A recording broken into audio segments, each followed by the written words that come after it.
نحمده ونصلي على رسوله الكريم أما بعد أعوذ بالله من الشيطان الرجيم بسم الله الرحمن الرحيم إن الصلاة تنهى عن الفحشاء والمنكر فقال رسول الله صلى الله عليه وسلم بين العبد وبين الكفر ترك الصلاة صدق الله العظيم وصدق رسوله النبي الكريم وہ سجدہ روح زمین جس سے کانپ جاتی تھی، وہ سجدہ روح زمین جس سے کانپ جاتی تھی، اسی کو آج ترستے منبر و محراب۔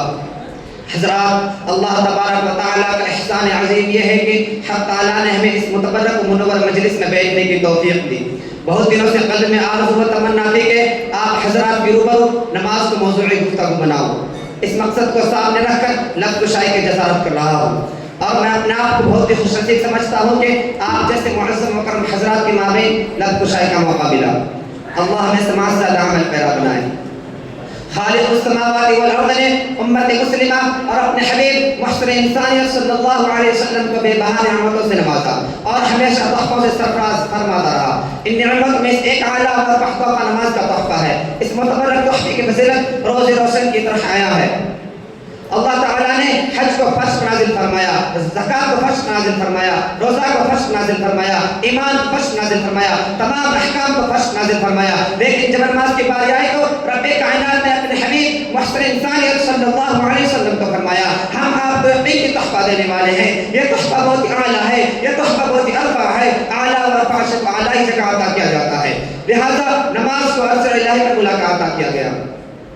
برادران اسلام، توحید اور ایمان کے بعد انبیاء علیہ السلام نے نماز ہی کو اہمیت دی ہے، نماز کی تلقین کی ہے۔ قرآن میں جگہ جگہ اقیموا الصلاۃ اقیموا الصلاۃ ذکر کیا ہے، کہیں پہ یہ الفاظ ذکر کیے گئے ہیں یا ایھا الذین آمنوا استعینوا بالصبر والصلاۃ، اے مومنوں صبر اور نماز کے ذریعے سے مدد طلب کرو۔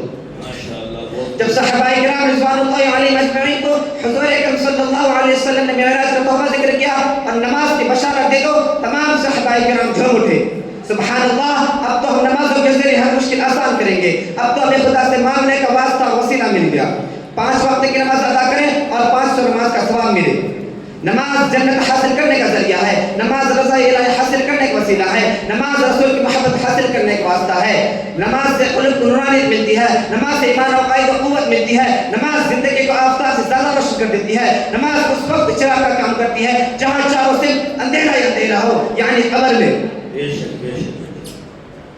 برادران ملت، نماز ہی سے فیصلہ ہوتا ہے کون متقی ہے کون شقی، کون انسان ہے کون شیطان، کون مسلم ہے کون غیر مسلم، یہ امتیاز نماز سے ہی ظاہر ہوتا ہے۔ میں بغیر حوالے کے بات نہیں کہتا، مشکال سے اٹھاؤ صفحہ نمبر 58 بیتوں پر حضرت جابر رضی اللہ عنہ روایت فرماتے ہیں کہ حضور اکرم صلی اللہ علیہ وسلم نے ارشاد فرمایا بین العبد و بین الکفر ترک الصلاۃ، بندے اور کفر کے درمیان سے نماز کا ترک کرنا ہے۔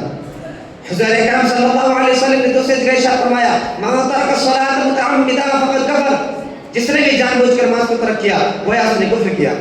ان تمام احادیث کی روشنی میں نماز کی اہمیت اظہار من الشمس ہوتی ہے اور محشر انسانیت صلی اللہ علیہ وسلم نے اپنی آنکھوں کی ٹھنڈک نماز بتایا۔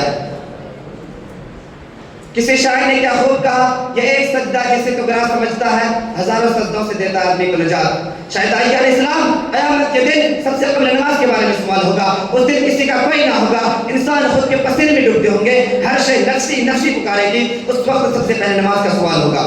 اگر نماز درست ہوگی تو تمام اعمال قبول، حج بھی قبول، زکات بھی قبول، روزہ بھی قبول اور دیگر اعمال صالحہ بھی قبول۔ اگر نماز درست نہ ہوگی تو سختی کے ساتھ امتحان ہوگا۔